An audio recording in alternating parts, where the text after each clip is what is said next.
त्याच्यामुळे हळूहळू आमची जे आकडे आहेत ते पुढे पुढे जात आहे. आमचा अंदाज आहे की 35 पर्यंत महाविकास आघाडीचे उमेदवार महाराष्ट्रामध्ये निवडून येईल. मोठा झटका त्यानिमित्तानं भारतीय जनता पार्टीला महाराष्ट्रामध्ये बसणार आहे.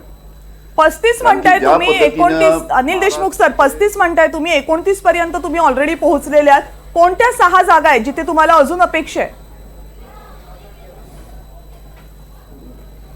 ज्या जागेवर आमचा जो कमी मतांनी आम्ही पिछाडी दिसतोय सध्या, त्या जागा सुद्धा तुम्ही हळूहळू पहा. आम्ही 100% हळूहळू 35, आम्ही जवळजवळ 35 त्या आकड्याच्या जवळपास पोहोचू किंवा त्याच्याच पेक्षा पुढे जाऊ अशा प्रकारचं चित्र आहे.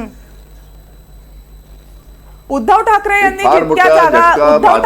जितक्या जागा लढवल्या होत्या महाविकास आघाडीमध्ये आणि तुम्ही जितक्या जागा लढवल्या होत्या त्या तुलनेत तुमचं यश उजवं दिसतंय.